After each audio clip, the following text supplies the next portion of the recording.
We're gonna be watching the strangest extinct creatures ever found by Extinct 2. Weaponized To Gamer. become What's up? How we doing? fossilized is such an extremely rare thing that we can only dream it will happen to one of us. So unsurprisingly, fossils are relatively speaking quite uncommon.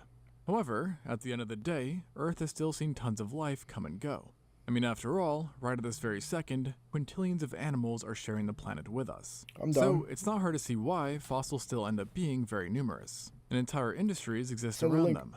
And yet, given their sheer total numbers, fossil finds typically happen to be rather normal in the sense that we've seen them before. And even when they do represent a new species, they generally fall under something we've already dealt with. For example, a new dinosaur being some species of hadrosaur. It's really quite seldom that we do actually make a discovery that is both new and mind-boggling. But it has happened more than once, and there are a few animals that have left paleontologists pretty much just scratching their Alright, I'll heads, check it out. unsure of what they've stumbled upon, even to this day. And there's perhaps no better case than this than the Tully Monstrum, lovingly nicknamed the Tully Monster. The fuck is And that? monster honestly might be the closest you'll get to figuring out Ew. what this thing was. Because it was not only terrifying and crazy looking, but also Weaponize it confusing. gamer just Its followed. modern story started all the Thanks way for the back follow, in Weaponized Gamer. 1966, Appreciate it. when an amateur collector was exploring the Carboniferous Mason Creek Formation in Illinois.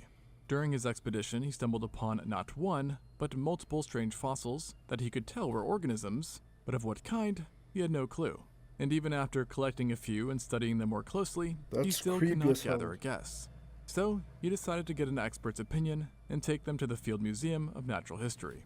But to his surprise, they were just as stumped as he was, being absolutely perplexed by the odd features of this new Oh. creature, which included a thing is cigar-like nasty. body, triangle fins, long stalked eyes, and a proboscis-tipped mouth, making it kind of look like an animal straight out of This thing's Subnautica, weird, dude. a horrifying one at that, with the only saving grace being its small stature, with most of the fossils being under 35 centimeters or 14 inches long. Now, unsurprisingly, its sheer oddness attracted a lot of attention, both domestically and internationally. And yet even then, with many researchers looking at it, no one could come up with a good idea of what it was, with different guesses including that it was a mollusk, arthropod, conodont, worm, tunicate, or just some kind of vertebrate. The only thing they could really all agree upon was that it almost certainly lived in water, as though Illinois is nicknamed the Prairie State. Hundreds of millions of years ago, it was submerged by a shallow tropical sea. And given where the Tully monster specimens were found, it's presumed to have been an open marine organism that would occasionally be swept onto the shore, and Oh, thus shit. leading to its multiple groupings, and the idea that it was free swimming. In other words, not clamped to the seafloor or any structure. And from then to now, nearly 90 years later, we really don't know much more. Yeah. Heck, we've pretty much only concluded that they are bilaterians, which honestly doesn't say much considering how immensely broad this classification is, seeing that, literally 98% It's of so all fucking animals weird looking, fall dude. under it. And His eyes along the way, specifically. while a few have claimed to have figured this strange creature out, nothing has stuck. But on the bright side, we do think we know a bit more about its lifestyle now, with scientists suggesting that its odd mouth rendered it a carnivore who hunted in the ocean's water columns and preferred muddy waters. But beyond that, the dude's a mystery. I mean, look at his mouth, dude. It doesn't even look like he would attack anything. Like, what can he eat with that mouth? And also, one thing that I find kind of scary is that according to the scientists, I think I've heard that only 10, 20, or 30% of our oceans have been explored out of all of humanity, because there's so much death inside the ocean that we don't know what's all the way down there. We can't have any machines go to the bottom of the ocean because they don't withstand the pressure. So we actually don't know everything that's hiding down there. We could have a lot more life living down there. I don't know how the fuck they make it. They're able to stay alive and withstand the pressure, but we can't bring a submarine all the way down there, because if you put a submarine, we already saw what happened with that one Ocean Gate crew that went. She got pretty much demolished. And oddities out of the US of A do not end in Illinois, as it was in Montana that a fossil was located in the 70s, which was so unlike anything seen before that it was simply dubbed an alien goldfish. Alien This goldfish. was the Typhlosis. This remarkable find came out of the Bear Gulch Limestone Formation, and happened to be even more ancient than the Tully monster, dating No to way. the Serpicovian age some 330 million years ago. And the fossil was so confusing to researchers that it actually went underreported for a very long time, as no one wanted to deal with the headache of trying to figure out what it was. And the only So real small. lead they had was that its Ew. body was swindle-shaped, teeny tiny, and possessed one single tail at the end, suggesting like our friend Tully, it could swim on its own. But besides this, nada. Well, actually there was more, but it really only set scientists back more, adding just head-aching amounts of confusion, as it had no other exterior appendages lacked a midsection, or anus, and literally had an organ that was never seen before or since, which is now dubbed a Pharodiscus. And yeah, we have no clue of what it does, except that it held high concentrations of iron. And so, what do you do when something is very old and super strange? Well, you find an equally bizarre family, and then cram it in there. In this case, the conodonts, a group of jawless vertebrates found virtually everywhere. And this claim wasn't too outlandish, as paleontologists have been thrown a bone after discovering a brand new specimen with conodont-like teeth, a great sign that it might have been one after all. And briefly, scientists were able to take a breather. However, things were soon upended, as one researcher realized these teeth did not belong to the alien goldfish, but rather represented something it ate, as they were located in its guts, and thus putting us back to square one, except with the added information that we're now pretty sure it was a carnivore. Sadly, this new info remained the only update on Typhlosis for 3 decades. But it was finally interrupted by a groundbreaking statement in 2022 that Typhlosis was maybe, not for sure, but just maybe, a, drumroll please, mollusk. Now, you may want to sit down for this part, but this claim came after the discovery that it had a toothy tongue that it shot at prey from its, guts. Yeah, sounds kind of out there. I also find it crazy that there is like very high chances that the way that we look at like dinosaurs or just fossils, we could be pretty wrong. There's one article that said that according to the bones of a hippopotamus, we would never think that it would look the way that it does. So there's a very big chance that we got the image of how like a dinosaur looks like very wrong. We still don't know what it looks like. We just kind of went off by the bones, but it could be built completely different than what we think it does. Yeah, and it turns out that some animals today do something a bit like this. Namely, again, our friend the mollusks, with their tongue-like structures called radulas, and thus leading to our friend Typhlosis being linked to them. Only problem is, though, that it also has turned out that radulas have evolved independently in non-mollusks too. So, in other words, it may be too early to say what this blob-like cretin really was.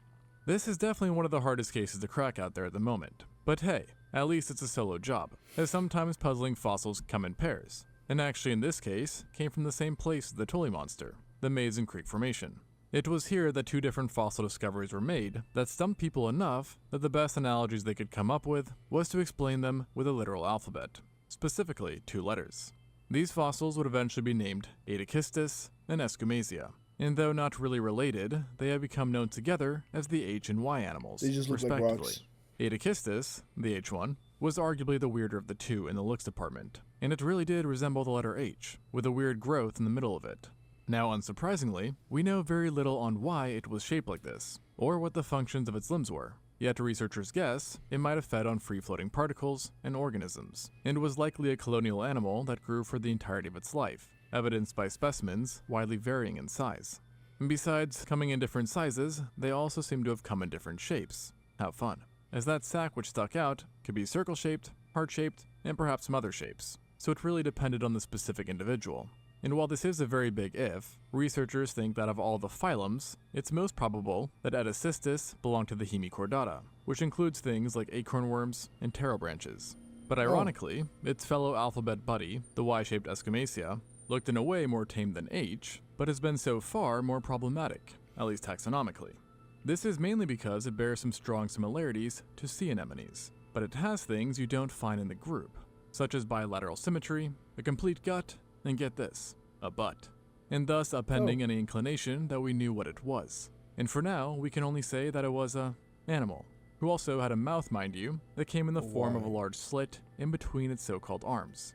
Yet what these arms did is unknown, and frankly, they might not even be arms. Yeah, one thing is that we can't really judge like the way they look in the ocean because there's some very weird animals. I don't say animals, just like sea life that live in the ocean. For example, that might have looked weird. Yes, it's an H, but if you think about it, it kind of looks like a starfish in a way. Like they're built kind of like similarly. They're probably like way smaller, but still, like a starfish would also look like that in a very weird shape. The Cambrian was a weird time, but somehow there was a period that had it bested, and contained life so problematic that researchers simply ended up grouping them all together, and that is the Ediacaran biota.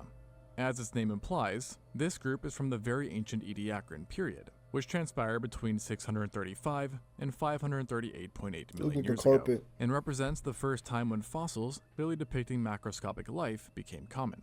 Many weird and basically unknown things lived during this time, but one of the stranger genera to emerge, which is saying something, was a thing that I can only describe as looking like an Elden Ring's boss if it was a tree made of flesh, which might actually be a thing. So, without further ado, let me introduce you to Namacalathus, a being that is essentially the combo of some of the most horrifying traits ever. When its fossil was first unearthed, people could only conclude that it resembled something you'd expect an alien to live in, given its openings at the top. Yet beyond this, they had no clue what they stumbled upon. It did kind of resemble a tree, like I said, though at the same time, when examining the materials of its so-called trunks, they realized that in life they would have been calcified. So in other words, this was no tree, and rather an animal, and represented the oldest evidence we have of a skeleton. And lo and behold, eventually fossils representing what covered its body were located, which only served to make it stranger and more nightmarish. Because as it turns out, Namacalathus was a real-life monster. No, really. This thing was covered in endless amounts of grasping tentacles and rows of spines that could have shredded anything that it made contact with. No way. And remember those openings I was talking about? Well, turns out they were trypophobia-worthy biological windows, so to speak, that varied in size and in life would have been filled with organic matter. Now what they did is not known, but I sure hope for its neighbor's sake that they didn't have anything to do with eating. And to just make it a bit more of an oddball, it turns out that these windows didn't just come in circle shape, but virtually every strange shape you can imagine, including, but not limited to, a heart, the moon, hexagons, heptagons, and so forth. A heart? Oh, and did I mention that I could adjust its size based on where it lived, and basically pop up just about anywhere? Well, yeah, it could. Though, naturally, given its terrifying appearance, it did have a preference for living in the abyss. Like literally, the abyssal plains. But now to the important question. With all this said and done, what was it? Visually, one could argue it looked most like a coral, gone very, very wrong. However, in classic strange fossil fashion, a study on it found it to have been too complex to have been a coral. And so honestly, we aren't sure what it is. Pretty much the only thing we do know is that it was alive and looked very, very freaky. Now, while not to the same degree, many other life forms from this time also fit in this what the heck is it category, including things like the enigmatic Dickinsonia, which looked basically like a rug you would find in your bathroom. Only this thing lived and moved as well. And funnily enough, there were actually a lot of strange mat animals from this time, which we still haven't figured out, like Vendia or Sperginia. In fact, there were so many that we've ended up just grouping them together in a single proposed phylum, the Proarticulata. Together, members belonging to this group have given us plenty, and I mean plenty, of bizarre fossils over the years. And yet, despite their diversity and abundance, we still can't say how they exactly relate to other animals. With pretty much our... Just imagine being reincarnated as a water carpet, like an ocean carpet. You're pretty much just floating around, and you're pretty much useless because you don't look scary at all. You're just pretty much crawling on the floor your whole life, and then until you die. I don't know how they ate. They probably ate like just grass or the floor. I don't know, man. Their life looks sad. Like, look at them. Only assumption being that they were, in fact, animals. And it's not just their taxonomy which is a mystery, but their morphology and ways of life are also highly subjected to debate, with no concrete hypothesis universally agreed upon.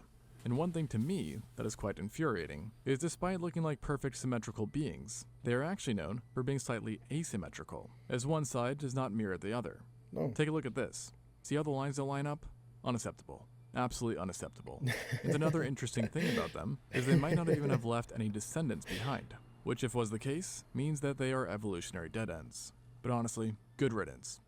Now I know the one-upping of the weirdness is probably coming quite repetitive, but, and it's a big but, there is somehow another period that holds an edge over all others in unanswered questions, the Rhyasian. Now to get here, you gotta go way back, like way, way, way back. 2.1 billion years to be exact, when the Earth was a freak show in every sense. I mean, after all, the Rhyasian does translate to stream of lava. It was during this time that a certain area rose that would one day give birth to what researchers have dubbed the France-Villian biota. Specifically, in Gabon, Africa, scientists discovered a large area of black shale deposits, which dated to the Rhyasian and contained lots and lots of odd structures. Many were a bit disc-like and were either circular or elongated.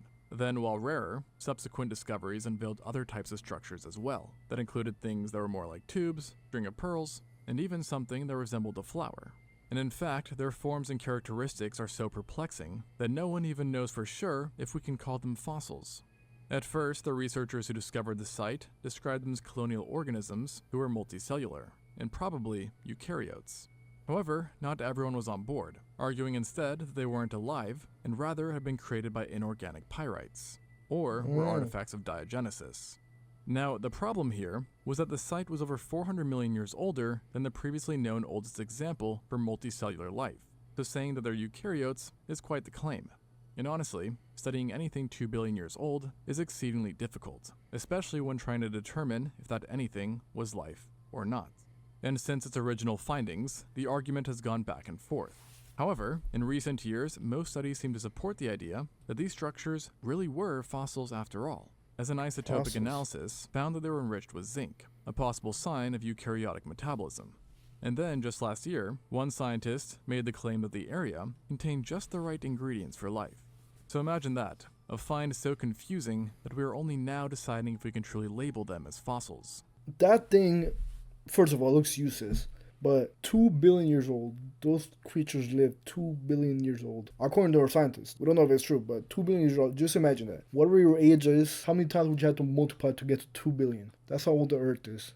I can't imagine living to a 2 billion years old. Damn, that's like so many lifetimes. Nah, you're pretty much way older than humans by like 1 billion years. Damn, that's kind of ironically though, creepy to think if it about. does turn out that the Francevillian biota was actually biota, we do already have some ideas on how they might have lived. Given their disc-like shape and lack of locomotion, they probably were not free swimmers, instead being planktonic organisms that relied on water columns found in shallow, hot deltas, which were actually a rarity at the time, as Earth was really lacking in land back in those days. The funny thing about this case, though, and the others I mentioned, is that while a lot of confusion has come from strange appearances, there are actually cases where the animal has caused a lot of head scratching, yet actually resembles life we are very familiar with. In other words, let me introduce you to Nectocaris. In 1910, this fossil was discovered in our old friend, the Burgess Shale. At the time, so many fossils were coming out of the place that it was essentially buried and forgotten about, yet eventually made its way back to relevancy and was described by an English paleontologist, who explained that this was a completely new mysterious creature that was a bit like a stretched out shrimp, hence its name, Nectocaris, which means the swimming shrimp.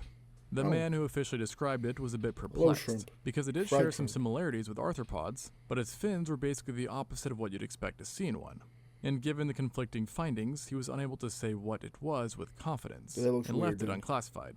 But at some point, an Italian paleontologist, curious about its mysterious nature, looked over some photos of the fossils and thought that he had it all figured out, suggesting that it was a chordate, focusing on its tail, fin, and what he called its notochord, a distinctive feature found in this phylum. And this stuck pretty well, for over 20 years actually, until that is, some rather important news came to light. It turns out that the original fossil was no bueno.